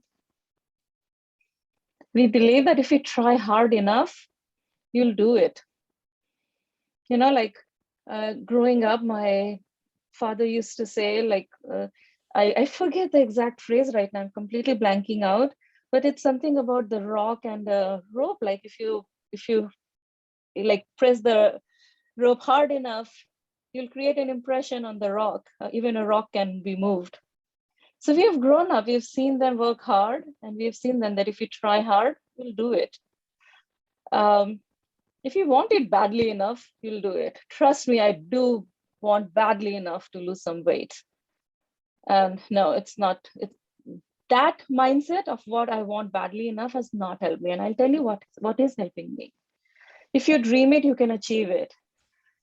And then the most thing that's talked about everywhere in school and work, genius is just 1% inspiration, 99% perspiration. We have made ourselves to believe that. I give those pep talks to my children, but I don't necessarily see progress in every place where they put perspiration. And to that extent, they stop putting that effort, because if you don't see the outcome of your efforts, the biggest problem is you stop putting that effort.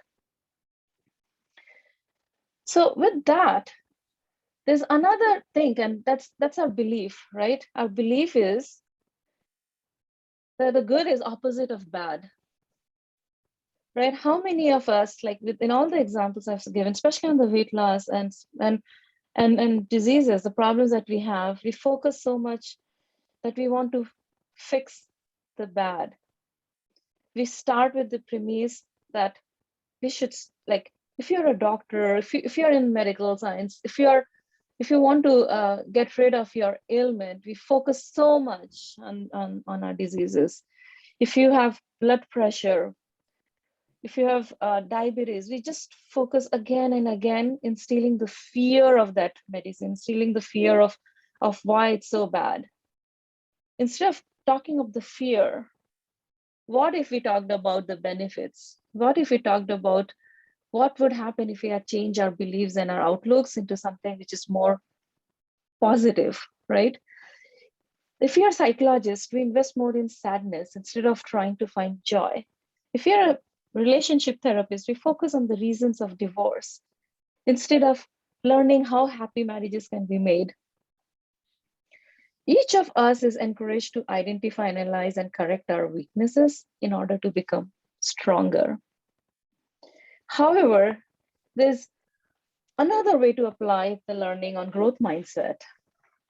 we could also view it from the perspective that if we focus on furthering the development of our strengths, we can become experts, and that might have more value. Remember the performance gains that we talk about when we focus on our weakness versus if we focus on our strengths. So this brings us to the other side of the debate, which is focus our attention on the strengths instead of our weaknesses. Individuals are able to gain far more when we expend efforts to build on the greatest talents and then comparable amount of effort to remediate those weaknesses.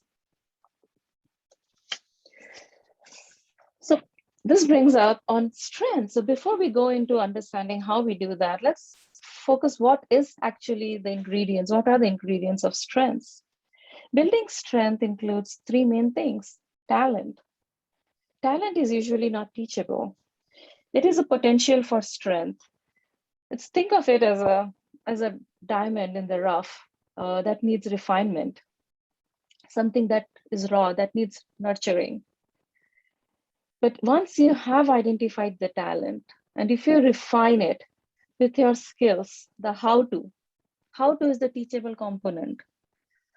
And if you refine it with knowledge, the factual component, your experiences, and when you apply this on your strengths, on your talents, you have strengths.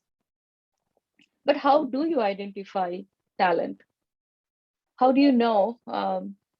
That's the starting point.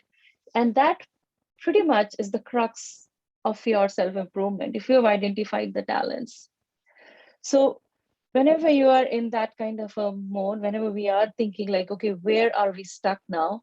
Let's think of areas, think of places that brings us that yearning, things that we are naturally drawn towards, things that allow us to learn fast. Maybe language in some case, maybe something else. Things that make us flow from one place to another, from one step to another without thinking. Have you ever thought of like you went and did something and suddenly you realized that, oh my God, I was so good at it, which you never knew before. So look for those glimpses of excellences and think of things that give you satisfaction. What activities give you the kick immediately or after you have done that?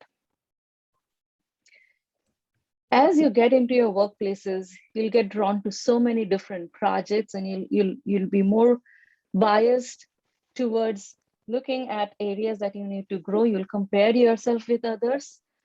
But I'll just ask you to take a pause. Those are the moments when you stop doing that. You stop comparing, you stop looking inward and you say, what are those things that I'm really good at naturally and that allow me and give me that satisfaction? Once you have identified that, and when then you apply your skills and your knowledge, you maximize your strength. I'll give you another example here, and this is something like you can maybe take away. So if you do not have an intention or a purpose, and if you have not identified your talents, and if you focus on weaknesses or focus on that growth mindset of developing your skills and learning new things, which direction you go to, it is quite likely that you might be going with your skills and your knowledge in directions which are orthogonal to your inherent talents. And as you can see, by doing that, you'll expand your skills, you'll expand your knowledge, but you'll not maximize your strength because your talent does not lie there. Now compare this with knowing your talent and expanding your skill and encouraging you to understand and knowledge and build your experiences around that talent. And you'll see how you can maximize the strength there. We are all given a fixed amount of talent and time. So where will we invest the most? Where will the returns be the highest? Bringing it all together, it's very important for us to identify the strengths and believe deep down that we can improve on these strengths. When we focus on our strengths, we are happier and less depressed. When we sharpen our strengths until those skills really stand out, and we focus on our strengths, we separate ourselves from others, we grow our career and become more successful. And what's more important, we become much better version of our own selves. So these are some of the things that are research based. We have found through research that if we are focused on our strength in a long term, in a sustainable fashion, people have been more happier, they are much less stressed, they are more confident, they feel healthier and more energy in life and feel more satisfied with our lives. So let's take a very good inventory of ourselves and understand what's working for us. And then let's see when we should be fixing our weaknesses. So if things that we are not best at, and we can work around, we can outsource, we can delegate, we can find a partner. So not all strengths need to be our own strength when we are working as team. You have done this in group projects in colleges, right? When we are working in as teams, we all bring in our own skill sets and we divide and conquer. We say, you do this, you're good in writing, you present, you build the visuals, right? So we all bring in our strengths. We don't try to do it all ourselves, right? So if there are skills that can be delegated, let's focus on that. Let's make sure that we do that, but we don't necessarily work on them. But things that drag us down, things that need us to be more self-confident on, self-worth, things that are fundamental to the success.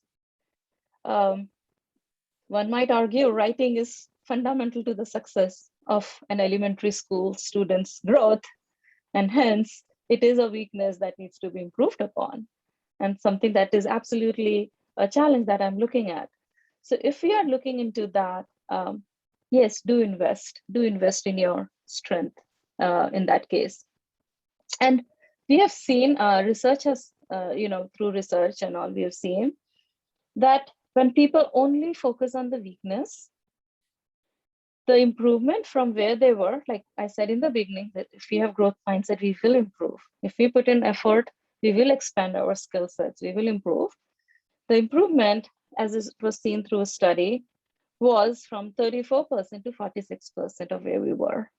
But when we combined the two, when we applied our efforts and when we invested in fixing that profound weakness that was absolutely necessary for our growth and development, and then once we have taken care of that, and when we brought it to developing on our strengths together, you can see the improvement was really almost the double, right? So to conclude, I would just say, working on strength is relatively futile until it is rectified. So it's only in the presence of handful of strengths that will make us the strongest leader, the strongest person that we are. And this activity will be more fun and will make us feel that we are making more progress in life. Thank you. With that, I conclude, and I'm here for some more time to take your questions, share experiences. Wow. Thank you so much, ma'am. That was incredible. I really like the way you, told us how we need to enhance our skills and how we need to, improve or develop our weakness. Thank you so much. So now I would just ask a few questions from our audience who are eagerly waiting to ask you the question. Abhishek, sir. Yes, ma'am. Give me a moment. I acknowledge the presence of Aparna Prasad, ma'am, Director, Corporate Communication and HR among us. Welcome, ma'am. I'm just taking her to the panel. She's in joinees. Please wait for a minute. Okay.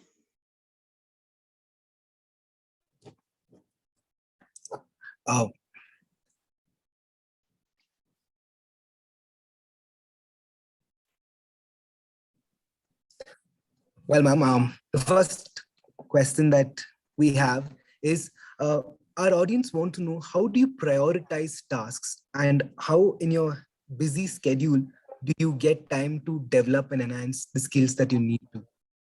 Yeah, thanks for asking that question. Really important.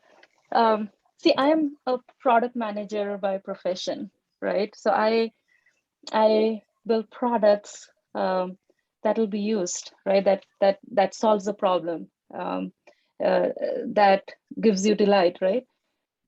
And I always look at things from that angle. So I consider myself also as a product in the making, if you will. And one of the tactics, so let me share, the tactics that has worked for me personally is keeping a scorecard. We keep scorecards for our products, for our business. We see the investments where we are making, and we do cost benefit analysis, and we see where we are making more progress. We graph charts. I create my own personal scorecard every quarter in the beginning of sometimes beginning of the quarter, and then I revisit more often. I see on 3 parameters, right? On what I want to do, what I want to be good at, what I need for my job, and what I need, like it could vary for you. This is for me, and what I need to grow as a leader, right? Whatever are my goals for the next couple of years, I put a scorecard around that. And then I put 2 columns on them.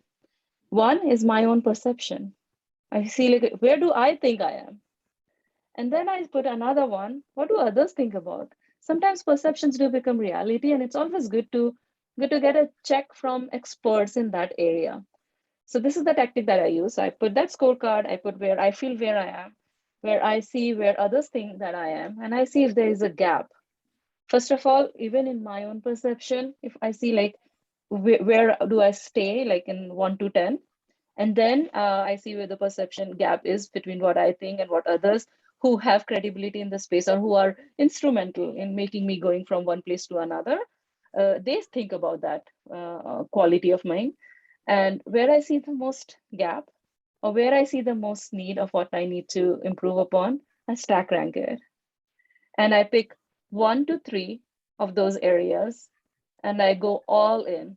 I don't create a laundry list. There is only limited time, as you've mentioned. By stack ranking it, you can focus on which one you would be doing this. And by doing that, you also know, right? Like you start with the perception gap, you end with perception gap. You start with your current rank, you end with your final rank, right? So that's how I do it myself. And I think if it works for you, I would also say like create or maintain your own personal scorecard at every stage of your life and career. I think it could be helpful. Well, thank you so much, ma'am. I think that is a tip that all of us need to have a scorecard, which will enhance our skills. The next question is, will SWOT analysis help, or do you think it can make yourself very critical of, your daily activities? Yeah, SWOT is, again, it's a fundamental, right? Again, tying back to my personal scorecard, right? Where do I want to work is depending on my opportunities, right? Where do I have the opportunity of growth? I don't necessarily personally so much believe in threat. In business context, I might believe there, because if I'm focusing on my opportunities, if I understand my talents, if I know where my strengths are, I'll focus. And then to that extent, where my opportunities are, if I see that I have certain weaknesses that are fundamental to make use of that opportunity, it again goes back to the same frame, right? The Venn diagram that we've seen. So to that extent, I will focus on my weakness. But yes, it's a good framework. I mean, I wouldn't deny it's a good framework. When you're doing the self-inventory, when you're looking into your own, where you stand, it's a good inventory to put in place. These are my strengths, these are my weaknesses, and this is where my opportunity is.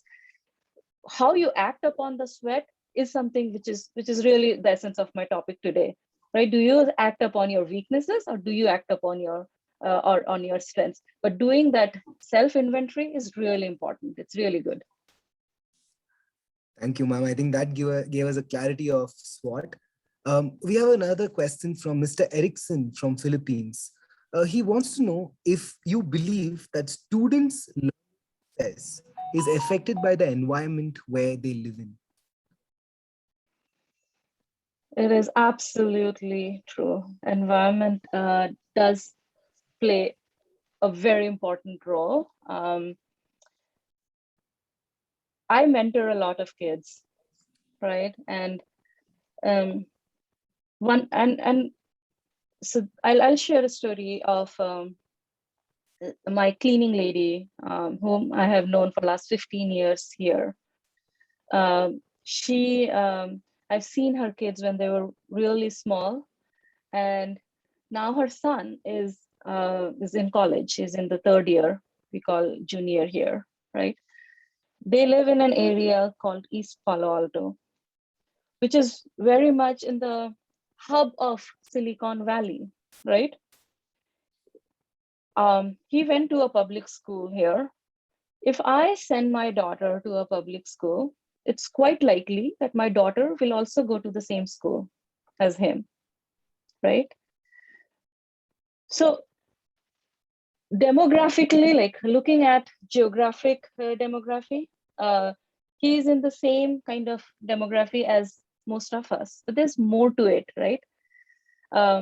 He's the first one. I asked him yesterday, hey, do you have a buddy with whom you can study and you can discuss, how to prepare for your tests? He's like, I'm the first one in my whole community, like whole generation. He's from El Salvador. They migrated a couple of years back. I'm the only one. I'm the first one who is doing graduation. When I think of my daughter to go to college, I have a whole list of which colleges she will go to and what subjects she will study. If she takes this one, what are her opportunities? If she takes another, what are her opportunities? This kid, Nestor, he is picking his subjects so he can come back home afternoon and do some work so he can support his family. His focus is to do the minimum, least required courses so that he can sustain, at least be able to graduate without and earn a living for his family. This is the extent. I mean, this is really the extent of environment and backgrounds and influences. And then, but now I am helping him, right? I'm working with him. I've worked out an arrangement with his mother to make sure that for the next 2 years he doesn't have to work. I did exactly what I'm sharing here. I did a SWOT. I tried to find out where his strengths are. You'll be surprised. Thanks to technology, thanks to mobile phone, he really has an aptitude of coding and development, and we put him in an intermediate kind of a programming camp. He did very well there. Then I talked to his counselor, and he's going to now take computer science in this community college. He has to learn some math for that. So yes, environment does play a very big role. If he had not found me or someone like me, he would be like his sister. And I'm very sorry, like, it's not that she's not good. She has equal amount of talent. We all have same amount of talent, to be honest. It's and everyone's privilege to get the right amount of education and opportunities, but unfortunately it's not the case. So while environmental factors do play a role, my response to that is find a coach, find a mentor, irrespective of where you are. Even if you are in a place of privilege, I really encourage, it'll make a big difference in your lives if you find a mentor. Find a role model for yourself. Once you've done that, you'll come out of no matter what environment and what circumstances you are. I hope that answers your question. It was long-winded. Yes, ma'am. That I think indeed was a very different perspective on this. Another very interesting question from our attendees is that there is a very thin line between confidence and overconfidence. Sometimes when you work on your skills, you tend to become overconfident. How does one, overcome that particular challenge? What is overconfidence? Overconfidence only tells us that we don't put in an effort, right? I think that's like, if you really try and understand why we are even talking about overconfidence here, it comes from the fact that we are so sure of our strengths that we stop putting in an effort, right? And once we stop putting in an effort, our strengths can only take us to a certain way, right? And that comes when you look at affirmations in different ways. When early on you move your legs and feet a little bit, and people say you're a great dancer, right? And you feel like, oh, I'm a great dancer, and like, and then that becomes who you are, and you may or you may not pursue that. So I would just say, like, confidence is good. It's absolute must. Without confidence, you just don't know. But put checks and balances, right? Like if you have a goal and if you're meeting those goals, doesn't matter whether you're overconfident or not. If you're not meeting your goals, and find out what's going on. It's only because probably you're not putting in that effort, and it's because you think you're well ahead. And it happens a lot, right? When we are giving an exam and we say, oh, I'm good at that subject, and the night before you realize that, oh my God, I have hardly touched any of that, and I know hardly anything, and you spend the whole night. The worst part, or the flip side of it, is imposter syndrome, right? When you're not confident. I think that is a very big challenge that most of us have. We don't believe in our own strengths. We don't feel confident enough. We need others to give that affirmation to us.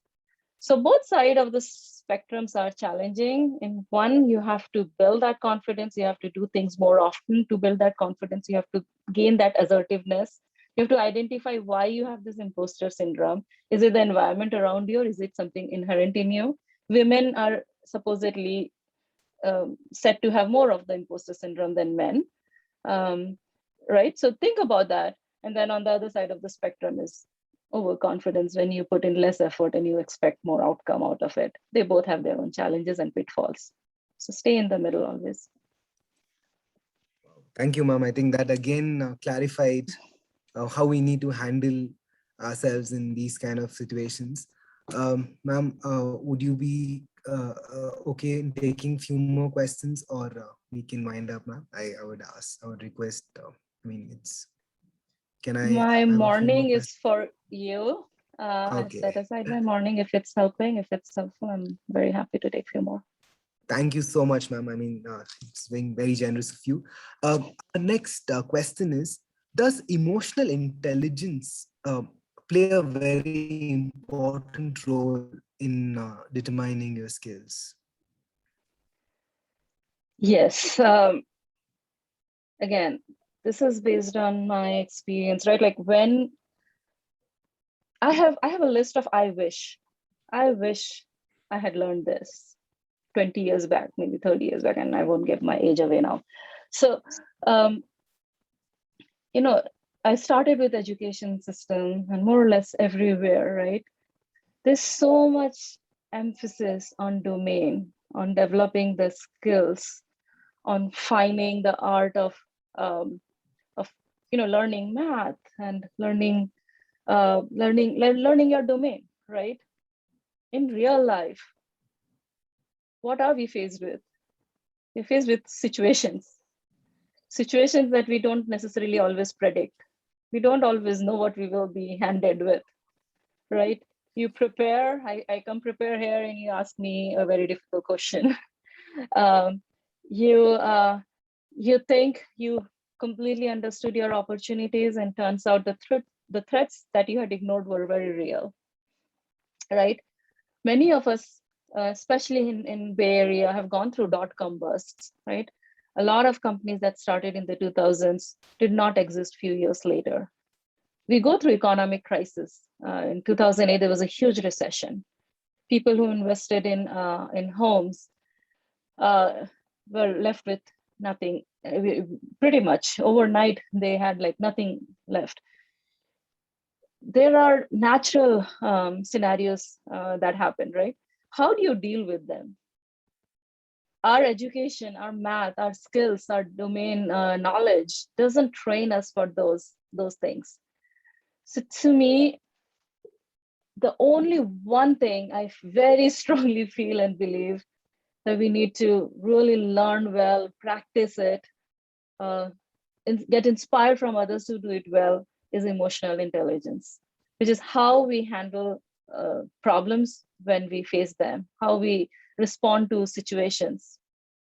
If we can crack that, if we can stay calm in calamity, and if we have this perseverance in us, if we stay focused, if we don't let the hurdles be the defining moments of our life, that is absolutely something that'll keep us moving.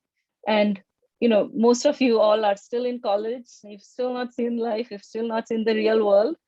And if there was one thing I would really want you to be prepared for, is that how you handle situations, how you handle and how you solve problems when you're faced with is the only thing that will help you go. You can actually hire a person who has a good domain knowledge. CEOs are not doing most of the things themselves, right? You hire best of talents.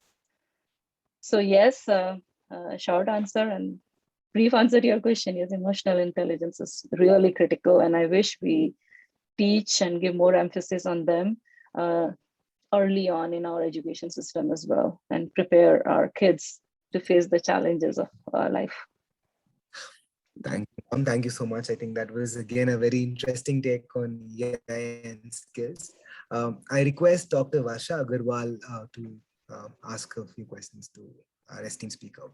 I really actually do not have a question, but I just wanted to mention one ma'am term you use, that Sharma ji ka beta and beti, and I think all of us have faced that pressure throughout our childhood till we got married, or still we face that that person doesn't do, why you need to do, or that person is doing, why don't you do? So both the angles we have faced, and now I try my best not to put that kind of pressure on my children. So what are your suggestions for that? Yeah, it's very hard, right? Like, yeah, I've been living in the US for 15 years, and Sharma ji ka beta or beti has not left me, and my daughter sometimes teases me, and I really have to check myself many times. And there's a notion of tiger moms in here. No, I don't know if you've heard of that. Perfect moms. Basically, And Asians, South Asians are known to represent that tiger mom belief and benefit. But I can't tell you the fallacy in that. No two individual is alike. There's this inherently we are born different, like all the way from like our thumbprints to how we think. I have two kids, right? Like when my daughter was born, I thought like I'm the best parent around. She was calm. She was born to be 25-year-old. She was like an old soul. She ate well. She did everything from the time she was.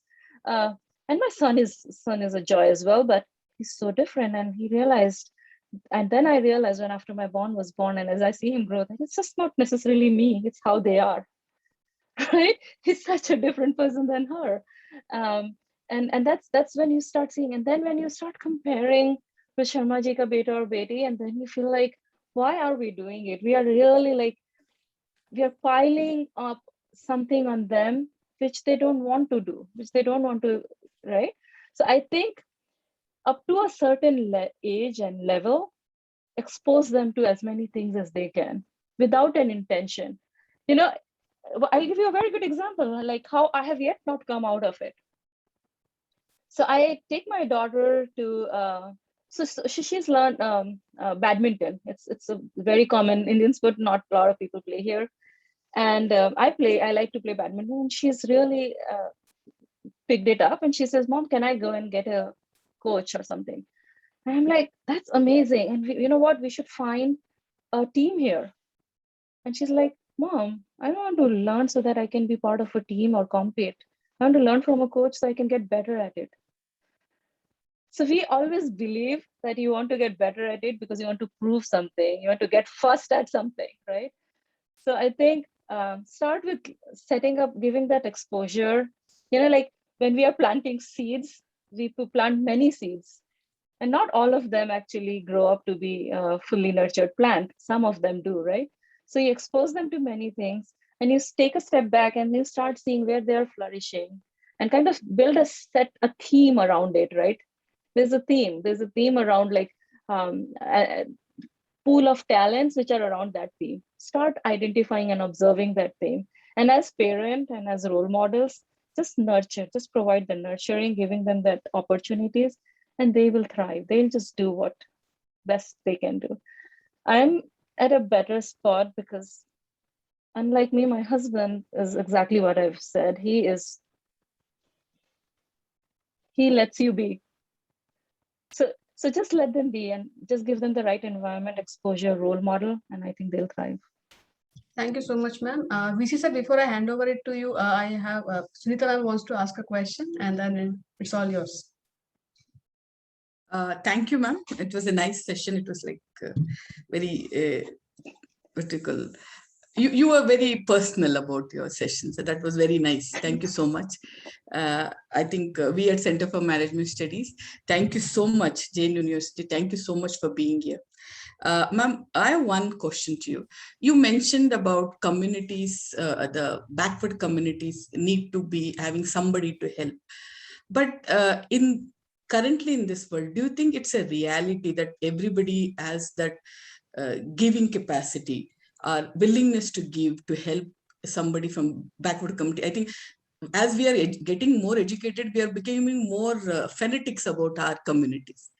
Do you think it's a challenge today to help somebody with disadvantage? Is it a challenge? Absolutely, it is a challenge. The parity gap is huge. It's immense. The parity gap of knowledge, exposure is huge. Is there an inherent need, desire to pay it forward? That's where I would kind of challenge you, and I would think like there is. There are more people who want to pay it forward, and if you know, and it's quite infectious. Once you demonstrate, once you pay it forward, you'll see there are more people who want to do it, right? The problem is there are no platforms that, or rather, it's difficult, right? Like you've already said, it's difficult even for me, right? We have a lot of different things, and kindness and paying forward and helping somebody else is the bottom of that list somehow, right? It's not my day job. Nestor, that kid is not my first kid. In fact, I did think of having my guest room given to him, but how many kids can I help that ways, right? So it is absolutely not. So what would help bridge that gap is how can we make it easier? How can we simplify that process? Something that I'm avidly thinking about. I'm actually thinking about roles that colleges and institutes and workplaces can play here is make it part of curriculum, make volunteering part of curriculum, create cells. We have placement cells, we have cultural cells, we have this kind of cells. Make volunteering a cell and make it a mandatory part of every institute that you pay it forward. So one, you bring it in the practice, you bring it in your, you do a few things, and paying it forward, doing something for underprivileged is something that you do as well. So do that. So how can we institutionalize it so it makes it easier, right? Is something very important.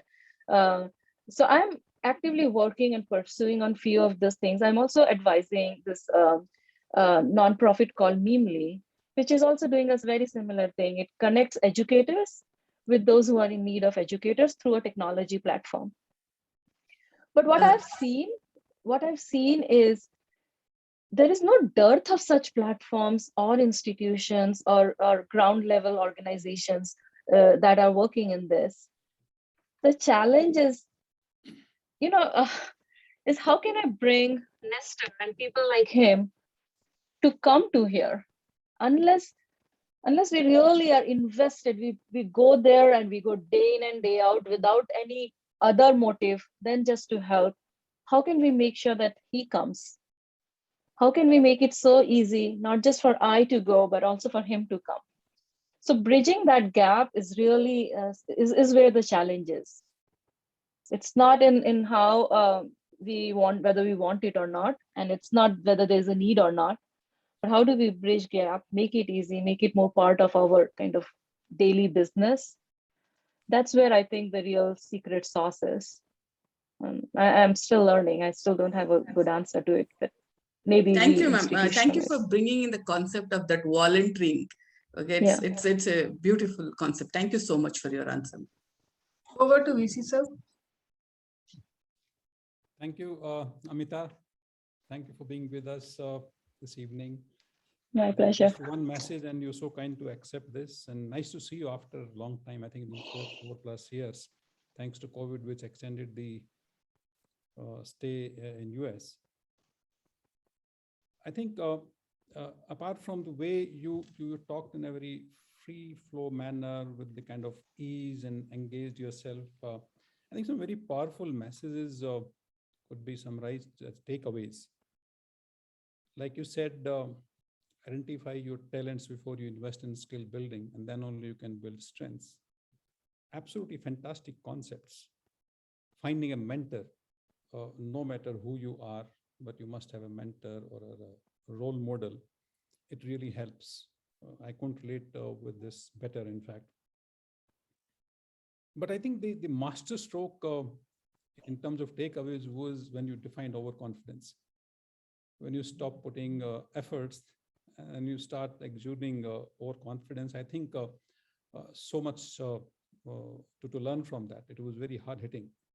And of course, lastly, voluntary. We Indians are not investing any time in volunteering at all. It's not the culture in a country where I see students from the Western world taking a break after 6 months, 1 year, and coming and volunteering in these kind of organizations all over the world.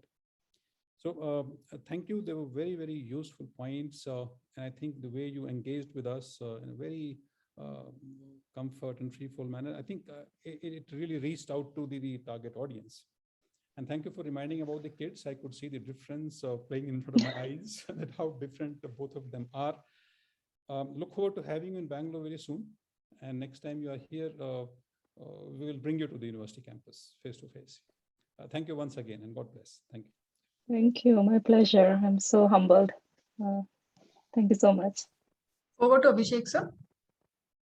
Well, thank you so much, ma'am. You spent your valuable time on, and you've given us insights that were very, very necessary for us, and especially our student community and the faculty. This brings us to the end of a remarkable, memorable, and knowledgeable session of developing strengths and fixing weakness.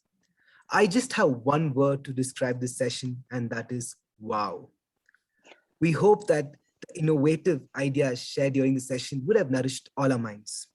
I would like to thank our esteemed speaker, Ms. Amita Paul, whose words of wisdom would have enlightened the attendees. I would like to express my heartfelt gratitude to our Honorable Chancellor, Dr. Chenraj Roychand, our Vice Chancellor, Dr. Raj Singh, Director Academics and Planning, Professor Sridhar Murthy, Director Corporate Communications and Human Resources, Ms. Aparna Prasad, and our Director, Dr. Dinesh Neelkan, for his unconditional support and encouragement. Thank you very much, and I would hand over the platform to Professor Baishakhi. Thank you, Abhishek, sir. Thank you once again, everyone, for joining us for the 4th day of Research Summit. I request all participants to stay with us for all upcoming 5 days for lots more to explore. For tomorrow, day 5, we have with us Ms. Nidhi Vadera, a leading sales coach, business consultant, and India's first women author on sales, speaking on the topic, the inverted funnel, and Professor V. Ranganathan, retired RBI chair and Professor IIM Bangalore, delivering his views on the topic, redefining social responsibility and ethics. Requesting all participants to stay tuned throughout, as it's mandatory to fill feedback form for all sessions over 9 days to receive certificate.